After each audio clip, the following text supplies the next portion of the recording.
Salve, salve, fala comigo! Bem-vindos a mais um De Papo com Andrade. Como sempre, não faltam convidados especiais aqui, mas hoje ele é mais do que especial. Por quê? Porque o cara é meu amigo de infância. O cara tem um caráter inabalável. O cara é um líder. O cara virou um fenômeno do mercado financeiro. E eu tenho o prazer de receber esse meu amigo, meu irmão, com vocês, o CEO da Blue 3, Wagner Vieira. E aí, tudo bem, Rodrigo? Bom demais, você? Bom também, graças a Deus. Obrigado pelo convite aí, tô bem feliz aqui Vagão, em participar. eu que fico feliz de ter você aqui, irmão. A gente fica falando o tempo todo que a gente tem que se encontrar, e passa que a gente nunca... É sempre muito corrido, a vida sua, a vida minha, pra lá e pra cá. Difícil bater a agenda, né? A agenda do moço, ó, vou falar pra vocês, pensa uma agenda difícil do moço. Nova York, Miami, o cara tá só expandindo, mas eu fico tão feliz, cara. Pô, obrigado, cara. Obrigado. É muito trabalho, né? Muito trabalho. Você conhece um pouco aí da minha história. A gente estudou junto, né? Lá atrás, lá em Franca. Escola pública. Alô, Leporace. Leporace, que era um bairro de periferia. Hoje não é mais, né? Cresceu bastante a cidade. E a gente é amigo há muito tempo, né? Ah, já tem uns quilômetros rodados, né? Tem. E cada um foi para um lado, né? Você foi mais pro lado artístico. Eu fui lá mais pro mercado financeiro e acho que acabamos sendo bem sucedidos, cada um na tua área, né? Graças a Deus. E, pô, tô bem feliz de estar aqui contigo. Eu também, irmão. O Wagner, pra quem não conhece, mas sabe uma coisa que me dá... Vou até te confessar uma coisa que me dá muita alegria, cara. Eu sou um cara, assim, que eu vibro... Quando eu vejo meus amigos dando certo nos negócios, nas coisas deles, eu fico tão feliz, cara, e muitas vezes mais do que se fosse comigo mesmo. Eu tenho disso, legal. Assim, é uma coisa natural minha.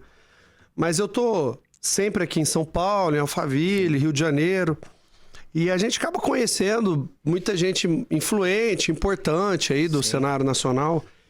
E, cara, não tem nenhuma vez que eu não falo o seu nome da sua empresa que alguém não conhece e não fala bem de você. Pô, e eu fico tão feliz, cara. Legal, Eu fico tão feliz, cara. A gente... Quando você trabalha... eu falo que esse mercado, principalmente o mercado financeiro, né? É um mercado muito de reputação, né, cara? De credibilidade, porque você trabalhar com o patrimônio das pessoas, né? Que é tão suado, é tão difícil você juntar dinheiro, né? E vem de muito esforço, muito trabalho. Empresário, por exemplo, que a gente tem muitos empresários, tomaram riscos, né? Investiram dinheiro, colocaram muitos recursos. Então, você lidar com o patrimônio, planejamento financeiro das pessoas é uma responsabilidade muito grande. Então, a gente estava falando um pouco antes de entrar ali do nome, né? Que eu falo, vim de família muito simples, né? Então, o que a gente tem é o nosso nome, né? Eu sempre preservei isso. Então...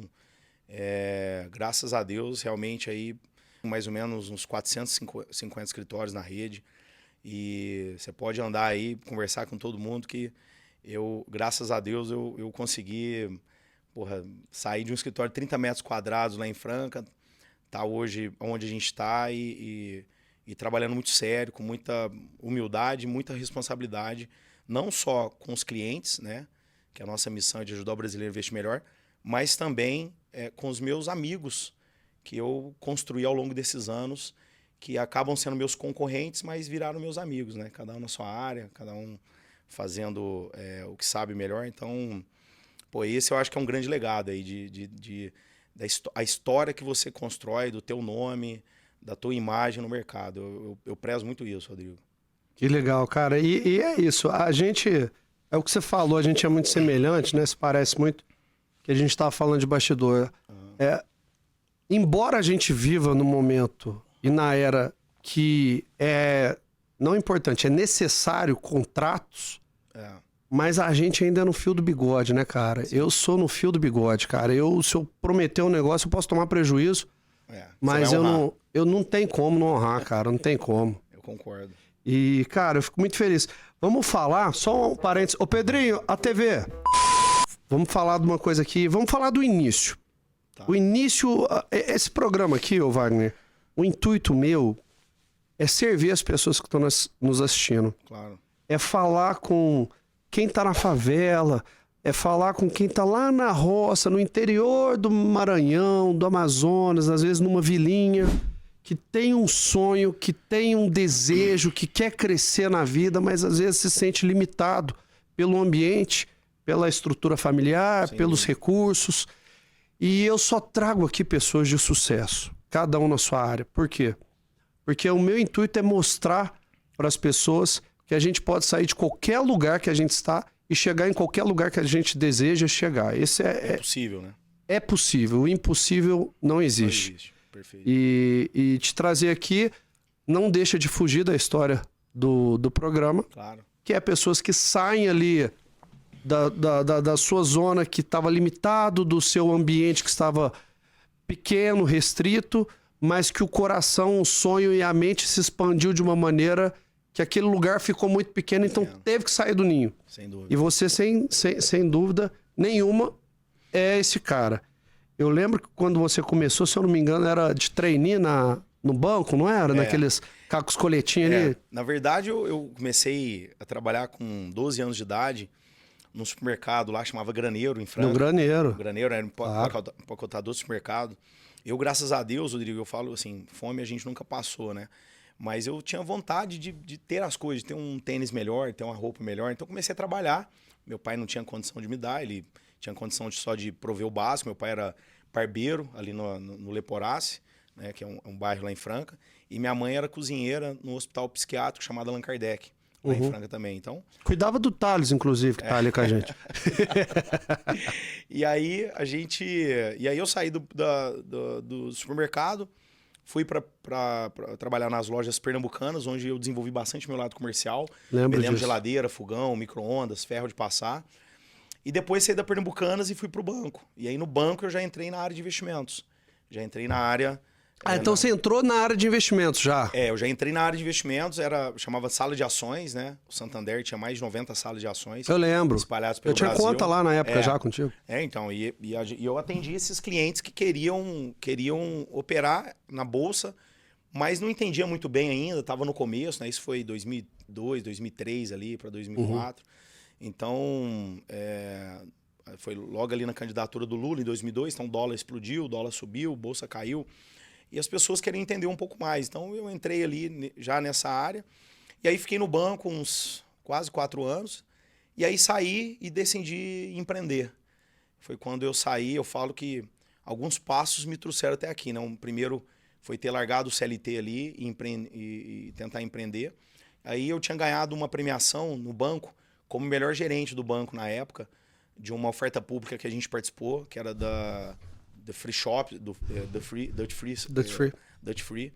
E aí eu ganhei 10 mil reais, e esses 10 mil reais eu usei para abrir o nosso primeiro escritório lá no edifício Esmeralda, em Franca, na Praça Barão, que era um escritório de 30 metros quadrados. E aí com esses 10 mil reais eu comprei 4 computadores, uma máquina de café e um bebedouro. Foi assim que nasceu a empresa. O Leone já estava junto. O Leone estava junto, a gente, eu falo que não é uma sociedade que virou amizade, foi uma amizade que virou sociedade, né? Porque a gente era amigo da Pernambucanas, ele era vendedor, eu trabalhava no depósito, aí depois ele saiu, foi pro banco, e aí ele me indicou para fazer uma entrevista no banco, né? Ele me levou pro banco, e aí a gente trabalhou junto no banco, na sala de ações. Só que aí depois, para você crescer no banco, você tinha que ir para uma outra área. E ele foi para uma outra área de ser gerente de conta, do preferencial na época, hoje virou Select, que era cuidar de contas mais alta renda. E eu fiquei na sala de ações. E aí fiz um bom trabalho. A gente, na época, a sala de ações de Franca era fazia muito pouca movimentação. E um trabalho que a gente fez ali, a gente levou a gente para ser top 3 ali do Brasil. E aí eu falei, eu tinha um amigo que trabalhava em São Carlos, ele falou, cara, montei meu escritório de investimentos aqui em São Carlos e tô super bem, você podia fazer o mesmo. E aí eu falei, porra, legal, vamos fazer o mesmo. Ele pôs eu para conversar com uma pessoa da corretora na época, e aí tomei a decisão de ir, aí o Leone estava numa outra área, e aí eu cheguei nele e falei, cara, tô saindo do banco, vou montar um escritório de investimentos. Ele falou, cara, quero ir contigo. Eu falei, então vamos. E aí nasceu ali a sociedade. Que hoje é Blue 3, mas era Blue Trade, né? Era Blue Trade, era Blue Trade. Na época, Na verdade, era para chamar... A gente teve uma ideia ali, primeiro, WL Investimentos, de Wagner Leone. Depois, vamos colocar Franca Investimentos. Mas eu falei, poxa, Franca, você fica muito limitado à cidade, né? Vamos crescer. Pô, vai virar talvez uma Casas Bahia, né? Que tem no Brasil inteiro. Mas aí a gente contratou uma empresa, né? Eu falei, cara, a gente não é muito criativo, a gente sabe de negócio, de mercado. E aí a gente contratou uma empresa e aí ela trouxe esse nome. A gente, na época, só operava ações, porque as corretoras, na verdade, foram criadas para intermediar ações na Bolsa. Uhum. E aí a gente só operava ações e aí ele trouxe, Blue de azul, né, de lucro, né, vermelho prejuízo, azul de lucro, trade de operação, de negociação, e invest de investimentos. Então era Blue Trade Invest. E aí, há uns 5, 6 anos atrás, eu estava almoçando com o Guilherme Benchimol, né, que é fundador e hoje presidente, não é mais CEO, é presidente do conselho. A gente almoçando um dia, ele falou, Vagnão, eu não sei se eu investiria, se eu faria uma poupança de longo prazo numa empresa que tivesse o trade no nome. Porque o trade... Desculpa, remete ao trade do dia a dia. Do dia a dia, de operação, de querer ficar operando. Então, o brasileiro, por natureza, ele é conservador. Então, ele investe em imóvel, ele investe na poupança, ele investe... Ele tem um pouco de aversão ao risco. Então, ele falou... trade no nome, eu não sei se uma pessoa faria poupança de longo prazo, todo mês investindo, colocasse todo o patrimônio dele com você, com uma empresa que tivesse o trade no nome. Então, eu fiquei pensando nisso, falei, total sentido. É total sentido. Eu falei, um baita conselho, falei, vou pensar nisso. E aí foi antes da gente começar a contratar nosso escritório de assessoria de imprensa, participar de grandes veículos de comunicação. Falei, se tiver que mudar, tem que ser agora. E aí foi quando eu um dia... tava vindo pra minha chácara e eu falei, Blue 3, Blue Trade, Blue 3, tem a mesma fonética, né? Uhum. E eu queria sempre ter que a nossa empresa tivesse o 3 no nome, porque o 3 é um número muito forte, né? Você tem algumas características do 3 que tudo no universo é o número 3. Então, Pai, Filho e Espírito Santo, 3. A célula é dividida em 3 partes, membrana, citoplasma e núcleo. O átomo é dividido em 3 partes, prótons, elétrons e nêutrons. O corpo ser humano, cabeça, tronco e membros. Corpo, alma e espírito. Presente, passado e futuro. A música é dividida em 3 partes, melodia, harmonia e ritmo. Então, eu tinha essa conexão com o número 3. E não dava para ser Blue Tree, porque o Blue Tree tem a rede de hotéis Blue Tree, mas é o tree de árvore, né? Sim, não é o tree mas a fonética ia ser... Mas ia remeter a hotel, então eu falei... E eu também não sou... É uma empresa que nasceu no Brasil, então eu não queria tirar o Blue, que eu acho forte, e queria não americanizar tanto o nome. Então eu falei Blue 3. E Blue ficou 3. Blue 3 Investimentos. E é um baita nome. A Bolsa de São Paulo tem É a B3, é B3, né? B3, Que também já é uma associação interessante, exatamente, né? faz associação com a... Te associa com o os mercado grandes. financeiro. Então foi uma escolha bem assertiva, assim, né? Acabamos... na época a gente tinha até contratado uma empresa para poder nos ajudar a colocar o nome. Aí veio Blue Diamond, porque eu falei, o Blue eu não abro mão. Aí vieram um monte de nome e aí acabou... Eu um dia, assim, indo pra minha chácara, eu falei, não, Blue 3. E aí ficou legal, ficou clean, denota ali um senso de governança muito grande, porque Blue 3 já é as 4 letras e o número, que é o ticker da Bolsa de Valores. Então, quando a gente abrir capital no mercado, o nome da empresa já vira o ticker para negociar na Bolsa. Então, eu acho que aquela história que a gente tá falando de Deus e tal, acho que foi meio que uma inspiração assim, que eu tive. E eu acho que foi bem assertivo, assim, caiu muito bem. E quando você ia falar um e-mail pro cliente, você fala, o meu e-mail é wagner@bluetrade, TRADE, investtemudo.com. O e-mail era quase uma poesia, né? E aí ficou mais fácil agora, blue3.com, mais curtinho, então... Que legal. Então, hoje a Blue 3, a Blue 3 tem quanto de custódia? Cara, a gente tem hoje... quase 30 bilhões sob custódia. A gente está na... Quanto você falou? 30? Quase 30 bi. 30 bilhões de reais. Uau. Quase 30 bilhões. A gente está com 650 colaboradores, o grupo todo. A gente hoje tem aproximadamente 40 mil clientes, né? E espalhados por todo o Brasil. E a gente capta hoje, por mês, mais de R$1 bilhão que a gente faz de captação dos nossos clientes. Então, graças a Deus, pô, saímos de um escritório de 30 metros quadrados lá em Franca e hoje estamos em Brasília, Goiânia, Belo Horizonte, Rio de Janeiro, São Paulo, Campinas, São José dos Campos, Bauru, Marília, Uberlândia, enfim. Miami. Franca. Abrimos agora um escritório em Miami. É chique demais, amigo meu. Cara, na verdade, Miami foi há uns 3 anos atrás. Era 2021, eu falei, o ano que vem é um ano de eleição. A gente não sabe o que vai acontecer. Pode ser que aconteça uma mudança de governo. E sempre quando há uma mudança de governo, existe uma instabilidade econômica que tem muitos investidores que acabam tomando uma decisão de mandar uma parte dos seus recursos para fora do Brasil.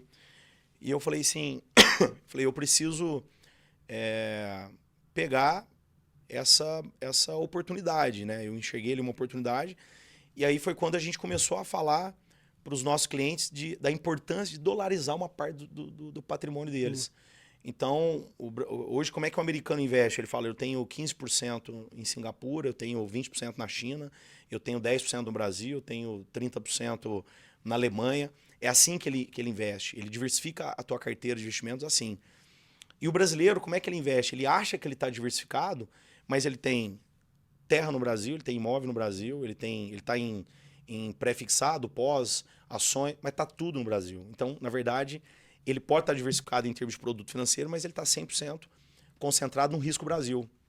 Então, a gente, há 3 anos atrás, antes das eleições, a gente falava da importância que é você dolarizar uma parte do teu patrimônio. Porque quando você tem o teu patrimônio 100% em real, o real frente ao dólar desvalorizou mais de 80% na história, né? Desde o plano real, mais de 80%, 85%. Então, hoje o dólar tá mais de R$ 5,00, R$ 5,50, R$ 5,60. E a nossa moeda, ela perde força. Então, se você não tem uma parte do teu patrimônio dolarizado, o que aconteceu? Você ficou mais pobre em real. A nível mundial, a gente ficou mais pobre. Sim. Porque a nossa moeda desvalorizou. Então, a gente começou a colocar no nosso discurso, de primeira, segunda reunião com o nosso cliente, mostrando a importância que era ele ter aí 20%, 30% do teu patrimônio em dólar, fora do Brasil. E a gente começou a fazer esse trabalho. E nas eleições ali em 2022, a gente tracionou mais forte. E aí, em 2023, que houve de fato a mudança do governo, a gente rampou bastante. Assim, a gente está com mais de 2 bilhões lá fora. A gente manda para fora aproximadamente 100 milhões de reais dos nossos clientes que mandam recursos para fora, com essa importância de estar diversificando uma parte do teu patrimônio fora do Brasil e dolarizando uma parte desse patrimônio. Então, e aí quando a gente percebeu, falou, pô, eu acho que vale a pena agora ter uma estrutura aqui fora para poder receber esse nosso cliente, porque a ideia não é atender o cliente que está lá, né? Porque o mercado lá já é bastante maduro, né? Mas é atender o cliente que está aqui e que acha que é um bicho de 7 cabeças investir lá, e não é. A gente abre uma conta em 2, 3 minutos, né? O cliente manda os recursos, a gente acompanha tudo que ele tem aqui em tempo real. E lá funciona da mesma forma que aqui? Lá investe na bolsa lá? Tudo. Porque, bolsa, por exemplo, fundos. Os Estados Unidos, eu sou muito leigo nisso, mas os Estados Unidos o juro é baixo. Né? Por exemplo, aqui no Brasil, você tem um capital, você consegue atingir quase uma rentabilidade aproximada a 1% por mês. Perfeito. Seu capital. Lá nos Estados Unidos, eu não acompanho, mas eu lembro que a última vez que eu perguntei, que já tem muito tempo, era tipo assim, 3%, 4% ao ano. É isso, exatamente isso. Agora está mais alto, né? Depois ali da pandemia, houve muita injeção de capital do governo no mercado financeiro, isso no mundo inteiro, né? O pós-pandemia, e aí a inflação explodiu, e aí os governos, os bancos centrais da maioria dos países do mundo tiveram que subir juros. E aí, como eles subiram juros, a gente sofreu bastante, porque quando você sobe juros, você acaba desestimulando o empreendedorismo e as pessoas param de consumir. Então a economia acaba travando. Quer investir. Exatamente. Por Quer que investir eu vou montar seguro, uma empresa, né? se eu tenho 1% ao mês no mercado financeiro? Então o cara vai para o mercado financeiro. Claro. Mas nos Estados Unidos tem essa história sempre de juro baixo, porque lá a inflação sempre foi muito baixa. Por isso que lá a maioria da população, mais de 60% do americano investe na bolsa. Aqui é 1% do brasileiro investe em bolsa. Aqui ninguém investe, né? As pessoas investem mais em jogos do que... Você estava falando antes disso, né? Do que tem mais CPFs hoje apostando nessas plataformas, né? Do que em bolsa de valores, né? Então, porque não tem uma educação financeira, a gente estava falando disso um pouco antes. Então, a gente tem um trabalho muito grande nos próximos anos de educar o brasileiro a investir melhor, né? Mas nos Estados Unidos sempre teve juro baixo. E agora, pós-pandemia, o juro foi para 5%. Que também a gente achou uma baita oportunidade para o brasileiro. Olha, o que você prefere? Ganhar 10, 11% em real aqui no Brasil ou você ter 5% em dólar? Claro. Então as pessoas acabam preferindo ter 5% em dólar, que é uma moeda mais forte. Né? Os Estados Unidos é o porto seguro do mundo e tudo mais. Você acha que... Desculpa te cortar. Pode. Você acha que a China, com esse crescimento da China, com esse câmbio da China e Rússia, por exemplo, de tirar o dólar de ser a moeda de negociação, me corrija se eu estiver falando errado, que eu sou leigo. Você acha que, assim, tem potencial para a China dar uma abafada nos Estados Unidos a médio prazo? Olha, é difícil, né? É difícil porque hoje o mundo inteiro é bombardeado de produtos americanos, né? Então você tem um iPhone, você usa um tênis da Nike. A maioria dos produtos que estão nos nossos lares, os nossos carros, a maioria vem dos Estados Unidos. Então, teria que haver uma mudança de cultura muito forte, apesar que a China vem com carro, né, agora. Eu acho difícil. Eu acho que talvez no longo prazo pode ser que sim. Mas a gente sempre ouve falar que vai vir uma outra moeda, vai vir uma moeda digital, né? A gente ouviu falar há muito tempo, o Bitcoin vai substituir o dólar em breve e tal. E a gente sabe que existe uma cultura muito raizada do brasileiro, né? Tá vindo uma outra geração mais jovem que eu acho que talvez tem olhado muito tenha isso. um outro mindset e tudo mais. Sim. Mas eu acho que vai um tempo muito grande. Eu não acredito que isso aconteça a curto e médio prazo. Não acredito. Não acredito? Não. Porque é verdade. Então, assim, pro leigo, pro cara que não sabe nada, igual eu, enquanto tiver Nike, enquanto tiver iPhone, enquanto tiver produtos americanizados, quer dizer que naturalmente a economia deles estão girando, né? Exato. E ela exporta muita cultura, né? Assim, e os Estados Unidos, ele acaba sendo um país muito sério, muito democrático. Então, eu não sei o que está acontecendo na China, né? Porque lá é um país comunista, a gente não sabe. É um país fechado. As informações vêm de lá, eu não sei. Na pandemia, real, por exemplo, se é real, se não é. não é. Então, essa insegurança jurídica que você tem na China, que você tem na Rússia, não tem nos Estados Unidos. Então, acho que isso também... Pô, eu vou levar meu dinheiro para a China, onde eu não sei o que pode acontecer da noite para o dia. Né? Ou eu vou mandar meu dinheiro para os Estados Unidos. Então, eu acho que isso ainda, os Estados Unidos, ele vence assim de uma larga escala. Então, por isso que eu não acredito. Mas os Estados Unidos, ele subiu o juro agora, então ficou muito competitivo a nível mundial para você mandar o dinheiro lá em dólar e ganhar 5% ao ano. Mas a gente sabe que não vai ficar assim. A inflação já começou a baixar, então o juro vai cair de novo. Então, isso estimula as pessoas a irem para a renda variável. Que acontece o contrário aqui no Brasil. Como o juro é muito alto, você desestimula as pessoas a ir para a Bolsa. Porque você fala, para que eu vou arriscar pagar 20% no mercado de ações, sendo que eu tenho 10%, 12%, 15%? Então, esse estouro de juro alto no Brasil desestimulou sempre a população, as pessoas a procurar o mercado de ações. E o mercado de ações, ele ajuda ao país, à nação, a se desenvolver, né? Porque quando você abre capital na Bolsa, esse dinheiro que os investidores colocam na empresa, a empresa contrata mais pessoas, compra mais maquinário, contrata, expande, gera economia renda, total. gera emprego, que gera mais imposto, que o governo arrecada mais. Então, sim, você consegue investir mais em saúde, em tecnologia. Então, é um ciclo virtuoso, né? Então, quando você pensa em propósito, em ideologia, seria muito melhor a gente investir no mercado de ações, porque você contribui muito mais para o crescimento da nação.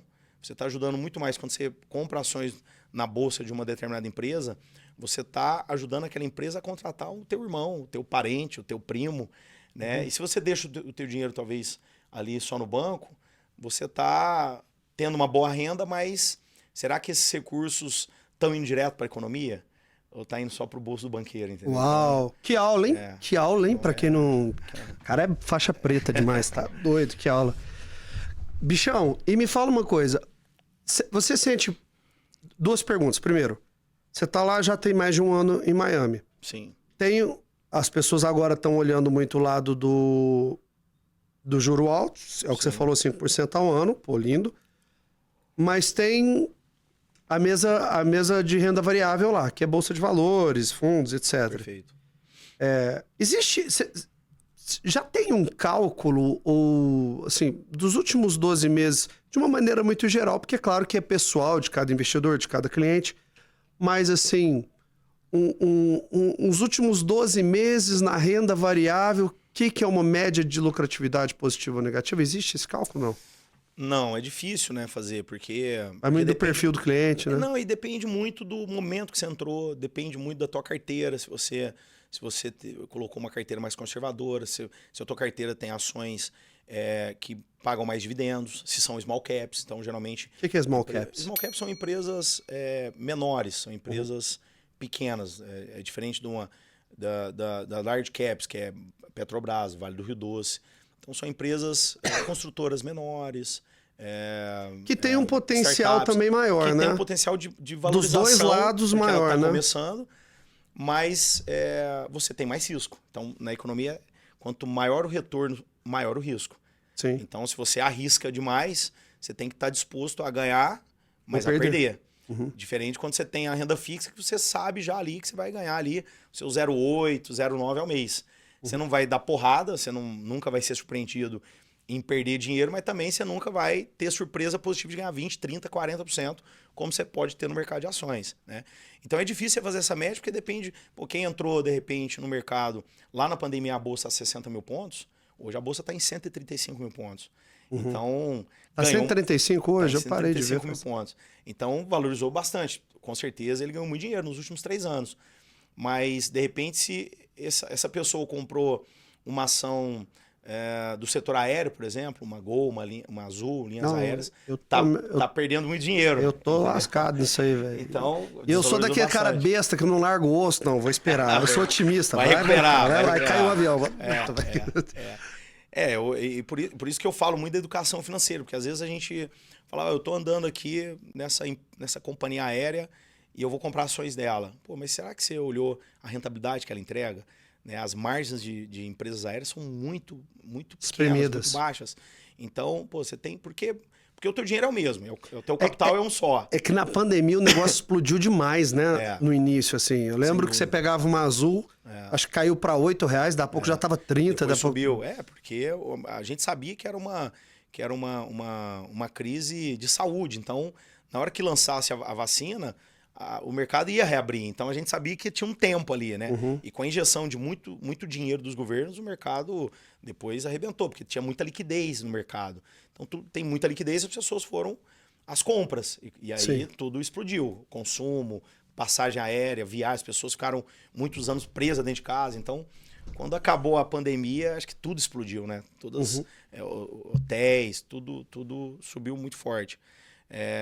Então, assim, a gente tem algumas carteiras que a gente recomenda, que a gente tem uma área de análise chamada Blue Trace Research, que a gente tem algumas carteiras que a gente recomenda. Tem uma carteira nossa que no ano está rendendo mais de 20%. Então é essa média. Quem entrou e colocou ações nessa carteira que a gente recomenda, que chama carteira perspectiva, tá ganhando mais de 20%. Brasil, ano. Isso, Brasil. E você sente que às vezes a pessoa tem medo de dolarizar? É uma bobagem isso, na minha opinião. Mas medo de dolarizar o patrimônio com medo assim... o dólar tá caro, tá 5,60, 5,50, e aí eu vou pegar e vou mandar um dinheiro em dólar, por exemplo, eu vou mandar 10 mil dólares para lá, e se o dólar cair aqui, naturalmente eu tomei uma despencada aqui. Deve rolar esse medo também. Não, rola, sem dúvida. E é o maior medo, geralmente, porque a pessoa quer sempre acertar o olho do mosquito, né? Eu falo, né? Então ele... Não, vamos ver até onde vai... E você nunca vai acertar o olho do mosquito. Então, não tem como saber, né? O dólar você tem que ir comprando. Você tem que ter a disciplina. Então, não, eu vou pegar o meu dinheiro inteiro agora, 30% do meu patrimônio e vou mandar para fora. A gente não recomenda isso. A gente recomenda que você vá todo mês, porque daí, se você faz isso durante 2, 3, 5, 10 anos, você vai conseguir fazer um preço médio muito legal no preço do câmbio. Sim. Né? Então não dá para você acertar o olho do mosquito. Então você tem que ir mandando. Né? Como se você tem uma renda ali, você conseguir pegar 20, 30% do seu capital e ir dolarizando ele todo mês, ou a cada bimestre, ou a cada semestre, ou uma vez por ano, mandar uma parte dos recursos que você conseguiu juntar para fora, eu acho que esse é o segredo. E como você vai saber me explicar uma dúvida que eu sempre tive, eu acho que a maioria das pessoas tem. Você sabe me dizer, o Plano Real veio com o Fernando Henrique, certo? Sim. A gente era criança, mas o dólar era cruzeiro antes do real? O que era? Cruzeiro. Cruzeiro. Era cruzeiro. O dólar era muito caro, o dinheiro nosso era muito desvalorizado, eu lembro que era muito papel, né? Sim, sim. E quando veio o real, ele praticamente equivale, se eu não me engano, chegou a ficar 1 a 1. Ficou por um. Como que aconteceu isso? Que na verdade, quando eles criaram essa moeda, era para justamente... porque as pessoas na época, como a inflação era muito alta, a inflação fica alta, se você compra hoje um copo desse aqui por, sei lá, R$15, e a inflação começa a subir, porque o que é inflação? A definição de inflação é a alta generalizada dos preços. A gente aprende isso primeiro ano de economia, né? Que a inflação ela acontece por quê? Porque os recursos da natureza são escassos e o desejo do ser humano é ilimitado. Então isso acontece, o fenômeno chamado inflação. Olha o corte. Você tem muito mais liquidez, muito mais dinheiro, por isso que aconteceu a inflação pós-pandemia. Os governos começaram a colocar dinheiro na economia, e aí você sobra muito dinheiro, os recursos são escassos, o preço das coisas precisam subir. E aí, para conter isso lá em 93, 94, quando criou o Plano Real, era justamente, as pessoas já começavam a comprar as coisas em dólar. Então você ia vender teu carro, você não anunciava ele em real, porque se anunciava ele hoje a R$100 mil, amanhã estava custando 150. E aí o cara ia te ligar, eu vi o seu anúncio que é 100 mil, não, ele está 150, porque a inflação subiu. Então as pessoas já começaram a negociar os produtos, imóveis, em dólar. Ah, aconteceu isso. Aconteceu isso. As pessoas compravam... Quanto você quer nesse dinheiro? Eu quero $30 mil. Não falava em real. A moeda real, ela desvalorizou tanto que ela deixou de ser um benchmark, deixou de ser referência. E isso acontece no mundo inteiro. Né? Economias, a Argentina, agora a gente viu o caso, a inflação explodiu, as pessoas começam a dolarizar os produtos. Sim. O Paraguai é assim, né? O Paraguai, enfim, quase o mundo todo. Então, principalmente economias mais um pouco menos desenvolvidas. Isso aconteceu com o Brasil. Então, a criação do Plano Real foi justamente para equiparar isso. Só que o que aconteceu? Por conta de gestão pública, que a gente nunca soube fazer muito bem, o governo ele sempre gastou mais do que arrecada, e arrecada muito, o imposto aqui é muito alto, e a gente não vê esse dinheiro indo para as frentes que precisa ir. Saúde, educação, rodovia, enfim, para você cruzar o Brasil, para você ver uma estrada boa de fato, você precisa pagar pedágio. Você vai andar numa estrada que não tem pedágio, você sabe como é que é. Ela é ruim. Então, por conta de gestores públicos que a gente teve ao longo dos anos, que não governou o país muito bem, a inflação sempre foi um problema. Você gasta mais, você tem que subir mais juros. Aí você sobe juros, deixa de consumir, o desemprego vem, aí você tem que diminuir juros. Então, sempre ficou essa gangorra. E aí o dólar que chegou a ficar 1 por 1 com o real, com a má gestão pública que a gente teve ao longo dos anos e as crises que a gente viveu, hoje fez o nosso real, você tem que ter 5,60 de real para comprar um dólar. É bizarro. Então, e aí você vai para o euro, por exemplo, é quase 1 por 1. O euro é até um pouco mais valorizado. O euro é um pouquinho mais valorizado, mas sempre está ali no mesmo pau ali há muitos anos, né? Exatamente. Por quê? Porque são economias que têm a inflação controlada, são economias mais maduras. As pessoas às vezes falam, mas por que o juro está alto? Mas por que o juro está alto? Por quê? Porque você imagina, você é um investidor americano, europeu, você fala, eu quero mandar meu dinheiro para o Brasil. Só que quando você olha para o Brasil, você fala assim, poxa, o Brasil hoje ele está gastando mais do que arrecada. Se ele gasta mais do que arrecada, em algum momento ele vai quebrar. Porque isso acontece na pessoa física. Não tem como fechar a conta, cara. A conta não fecha. Então, isso bate aquela insegurança do investidor enviar recursos para o nosso país. Porque ele fala, olha, a gente tem um governo lá que é um governo gastão. Ele não está preocupado com o equilíbrio fiscal. Então, se ele gastar mais, aí o que você tem que fazer como governo? Você tem que subir o juro. Por quê? Para fazer sentido essa pessoa investir esse dinheiro para cá, é um país que tem mais risco, porque gasta mais do que arrecada. Você tem que pagar mais para esse investidor. Senão ele vai tirar o dinheiro. Então, ou você remunera melhor o investidor, por isso que o juro está 10%, 11%. Senão o investidor ele fala o quê?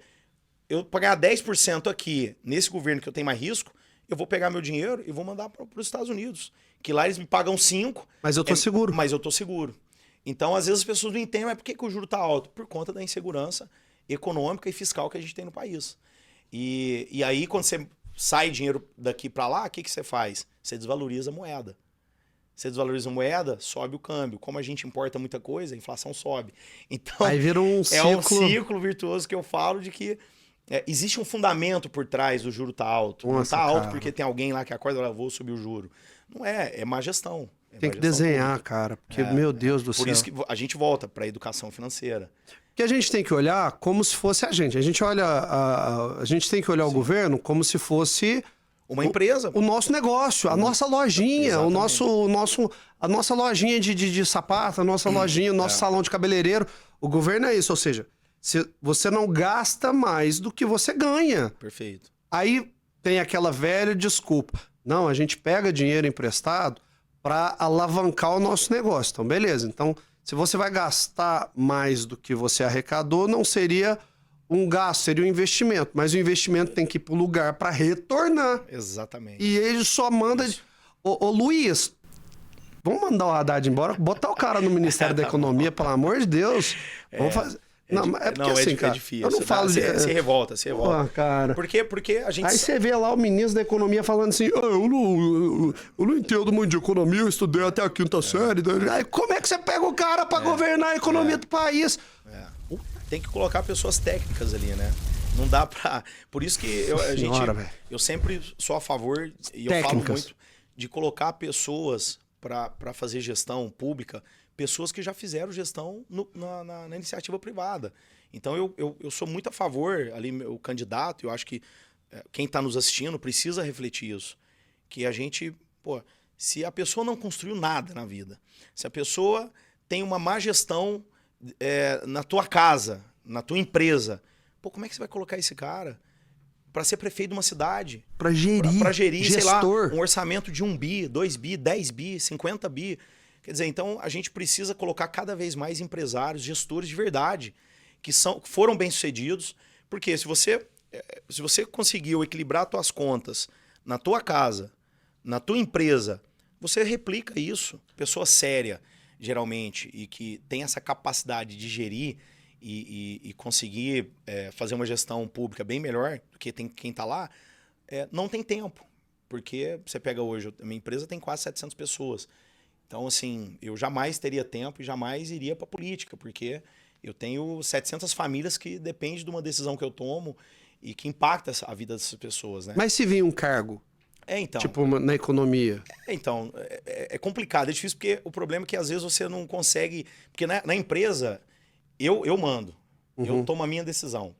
E quando você vai para esses cargos... Você precisa arquitetar, você precisa ser polícia, você precisa conversar. É muito complicado. E é por isso que os bons empresários, as pessoas boas, geralmente elas não querem ingressar, sabe, nessa área, né? Nessa área pública. Então, eu acho assim que eu sou a favor de sempre estar indicando pessoas... técnicas, pessoas que já construíram alguma coisa na sua vida pessoal, na sua vida profissional, para estar lá. Eu acho que vai ser melhor do que qualquer um que não construiu nada e faz da política uma carreira. Então, a probabilidade dessa pessoa ir lá e não dar certo é muito pequena, porque ele já construiu algo. E ele não está lá pelo dinheiro. Tem pessoas que vão para lá pelo propósito. Pelo propósito de falar, cara, eu quero ver um país melhor, eu quero ver uma cidade melhor. Você sabe que eu falei isso com o Pablo, né? O Pablo que agora tá na prefeitura. Eu falei, irmão, por quê, velho? Qual a necessidade de essa altura, ainda mais ele é um cara que tipo, é muito bem sucedido. Sim. Qual a necessidade? Ele fala isso. Fala, cara, é o propósito, irmão. Podia estar fora do Brasil, exato. mas meu propósito é estar aqui, é ver esse negócio funcionar. E a gente tentar... programas como o teu aqui, né? Que você falou, né? Eu saí lá da periferia, lá de Franca, interior de São Paulo, e dei certo. Você também deu certo. Então, a gente precisa contar mais essas histórias. Precisa. Que o impossível está na cabeça das pessoas. Não existe um impossível, né? Tudo é possível.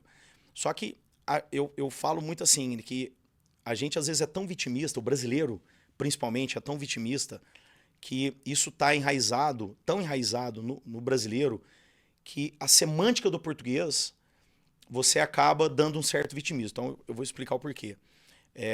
Quando você está indo na escola, assim, a gente estudou junto lá no SED, e você está indo para a escola com a tua mochila, e o teu livro, ele cai da mochila.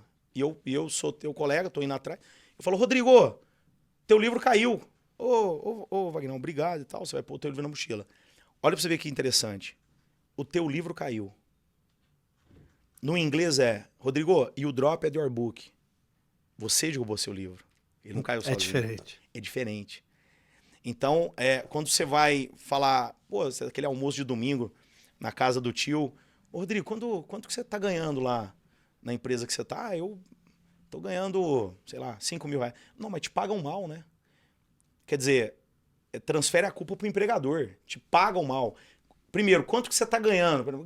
No inglês how much money do you make? Quanto que você faz de dinheiro? Se você faz... Então, eu vejo muitas vezes as pessoas sempre procurando um culpado. É o governo, é o político alguém, tal, ou é a empresa. Mas nunca é ele. Exato. Nunca é ele. Exato. Então, assim, as pessoas querem se vitimizar. Porque é mais fácil. É mais fácil falar que não deu certo o teu negócio ou a tua carreira, você culpar outra pessoa do que se culpar. Então, eu falo muito pro meu time, lá na empresa, eu falo, olha, nós somos os donos das nossas decisões. Então, se deu certo, parabéns. Se deu errado, cara, vamos corrigir a rota e vamos tentar se reinventar. Então, quando teve mudança de governo, eu lembro, né, alguns colaboradores lá, chateados e tal, e eu falei, galera, a gente nunca dependeu de político nenhum. A gente faz 15 anos que a gente vai completar, agora dia 25 de setembro, a gente vai completar 15 anos de CNPJ. 80% das empresas no Brasil morrem antes de completar 5 anos. Então, a gente passou por pandemia, por Joesley Day, greve dos caminhoneiros, impeachment da Dilma, guerra na Ucrânia, quer dizer, mudança de governo, direita, esquerda, direita, e estamos crescendo. Por quê? Porque depende da gente. E eu estou fazendo a minha parte. Deus está me ajudando, fazendo a dele. E é isso que a gente tem que fazer. Eu não ficar dependendo de nada, de ninguém, depender do meu esforço. Eu falo muito para eles, falo que o que diferencia uma pessoa outlier, fora de série, de uma pessoa medíocre, é a quantidade de esforço que cada uma coloca. Exato. É nisso que eu acredito que aconteceu na minha vida, sei que aconteceu na sua, porque eu conheço a tua história, e acontece na história dos maiores esportistas, dos grandes empresários. É trabalho duro, cara. Exato. Eu acho que nada resiste ao trabalho. Exato. Vagão, estamos estourando o tempo aqui, na verdade, seu, porque o cara que tem um almoço daqui a pouco com um grande CEO aí, e a gente ficou batendo papo aqui de bastidores, acabou que encurtou o tempo, mas eu já quero te convidar pra gente continuar esse papo aqui numa outra ocasião. Sem dúvida. Que eu acho que é muito interessante, é muito importante isso que a gente tá falando. Sim. Para as pessoas, para quem tá assistindo a gente. Você falou uma coisa que eu falo o tempo todo, cara. Eu odeio mediocridade. Mediocridade, para quem não sabe, é a pessoa que tem a possibilidade de ter o extraordinário, mas se contenta com o possível. Perfeito. É a pessoa morna, que não é quente nem fria. Perfeito. É a pessoa que fica ali, mas tá bom, é o funcionário que tá andando ali e passa ali, vê um papel no chão e pensa assim, não vou pegar esse papel, não sou pago para isso, não sou faxineiro.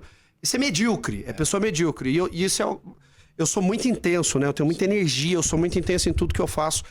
E eu falo assim, eu bato muito nessa tecla. Cara, tudo que a gente faz, tudo que você tá fazendo agora, tudo que a gente tá fazendo a partir desse momento, define exatamente o que vai acontecer no nosso futuro. Os nossos pequenos hábitos agora, é o cigarrinho que você tá fumando, é o copo de cerveja, é a fofoca, é o livro que você tá lendo, é as pessoas que você tá conversando, as pessoas que você tá convivendo, a mesa que você tá sentando. Isso tudo interfere e impacta diretamente no futuro. Não tem como. A gente tem um livre-arbítrio, que é o presente de Deus para todos os seres humanos têm, que é o livre-arbítrio, que é o quê? Semear, plantar o que a gente quiser. Perfeito. Só que se você planta fofoca, raiva, ira, se você planta preguiça, se você planta mediocridade, você vai colher o quê? Isso aí. Agora, se você plantar coisas boas, você vai colher coisas boas. Se você plantar um investimento pequeno, ele vai crescer e dar fruto. Agora não tem como você plantar um alface esperando que nasça um repolho, que é impossível. Isso aí. E essa lei não tem como mudar. Cara, parabéns, irmão. Eu quero continuar esse papo contigo mesmo. Sei que sua agenda é super apertada, mas vamos achar uma brecha aí. Vamos. No novo cenário já, que a gente já tá providenciando, no estúdio novo. E, cara, eu fico muito feliz pela sua vida, pela sua família. Quanto tempo de casado já? Fez 15 anos de casado esse ano. E eu tô com ela há 22 anos. Eu tinha 17 anos quando eu conheci a minha esposa. Ela tinha 15. E a gente tá há 22 anos juntos. E eu lembro, cara, assim, eu vou até confidenciar uma coisa pessoal sua. Peço licença, Claro, mas que eu acho muito bonito. Que quando você estava construindo sua primeira casa, você me levou lá para ver. Nem era casa de condomínio, nada. Sim. E você falou assim, cara, minha mulher me ajuda demais. Porque eu tô aqui trabalhando na empresa e ela tá orçando, cotando o preço de material para fazer a obra ficar mais barata. Sem dúvida. Isso é união, isso é parceria. Beijo pra patroa aí. Um beijo pra minha esposa, Maristela. Ela, sem dúvida, é o grande esteio da casa, né? Porque tem até acho que é um provérbio, né? Que Salomão escreveu que a mulher sábia é dificular e a tola derruba com as próprias mãos, né? E sem dúvida, ela acaba sendo o meu porto seguro para eu poder ter essa coragem de vir para São Paulo. Eu venho praticamente toda semana, tô fora de casa, mas eu sei que lá ela tá cuidando de tudo, tá cuidando das minhas coisas, do meu patrimônio, dos meus bens, do meu maior patrimônio, que são os meus filhos. A base tá firme. A base tá lá, né? Então isso me deixa tranquilo para eu poder acelerar, pisar no acelerador e querer cada vez voar mais alto. Então, que bom, irmão. Isso é importante. Que bom. Não vou te prender mais, não. Mas, irmão, obrigado mais uma vez. Honro você, honro nossa amizade, honro sua família. Você é um cara iluminado que vai crescer muito mais. Amém. Quem sabe, eu profetizo que ele vai ser ministro da Economia um dia. E é isso, Vagão. Vou te pedir, como sempre eu termino aqui o programa, deixa uma mensagem para quem está assistindo, que a gente falou lá no início, que, sem nenhuma perspectiva, algo que o seu coração vai falar com essa pessoa, que ela pode tudo, que ela tem poder, que a vida tem poder, que Deus é maravilhoso. Deixa uma mensagem aí para quem está assistindo. Então, Rodrigo, eu acho assim, né, que eu vejo essa geração, os jovens hoje, com muita falta de paciência. Elas entram numa empresa hoje, saem amanhã, quer ganhar dinheiro muito rápido, por isso que vão em apostas, querem que as coisas aconteçam rápido. E coisas grandiosas demoram a acontecer. Então a gente precisa acreditar no processo, a gente precisa ter disciplina. Todo dia mais e melhor. 1% todo dia. O que aconteceu comigo foi muito trabalho duro, humildade. Eu acho que se você trabalha duro, se você tem humildade e se você acredita e confia em Deus, né, tem uma fé, porque está lá em 11 de Hebreus, né, que a fé é o firme fundamento das coisas que se esperam, mas você não vê. Então, mesmo... E para empreender, você tem que fazer isso, né? Você tem que acreditar, mesmo que às vezes você não consegue enxergar o que vai acontecer, você fala, não, vai dar certo. Então, eu acho que quem conseguiu assistir aqui esse podcast e nos assistiu, se tiver fé, acreditar em Deus, trabalhar duro e tiver humildade, de alguma maneira você vai chegar lá. Tenho certeza que vai chegar lá. Acho que é Primeiro bota o pé, depois Deus bota o chão, né? isso aí. Essa frase, ela me acompanha muito. Você falou Ayrton Senna. Não importa o seu lugar, você veio, sua etnia, sua raça, a sua família, a cidade. Quando você tem um objetivo, você tem fé, você mira e trabalha todos os dias visualizando que isso vai acontecer, não tem outra possibilidade a não ser você conquistar o que você deseja. Seja quem você for, seja qualquer posição que você tenha na vida, um nível altíssimo ou mais baixo social. Tenha sempre como meta muita força, muita determinação e sempre faça tudo com muito amor e com muita fé em Deus, que um dia você chega lá. De alguma maneira você chega lá. Obrigado de coração, obrigado tamo pelo junto. convite, tamo junto. Adorei. É isso aí, pessoal. Ficamos com mais um de Papo com Andrade, com esse fera aqui. Conheçam a Blue 3, www.blue3.com.br. É isso. Eu sou suspeito de falar, né? Vai parecer até puxação de saco, então não vou falar nada. Só pesquisem a vida desse cara. Legal. Fiquem com Deus, Deus abençoe. Ótima semana pra você que tá assistindo. Tchau, obrigado!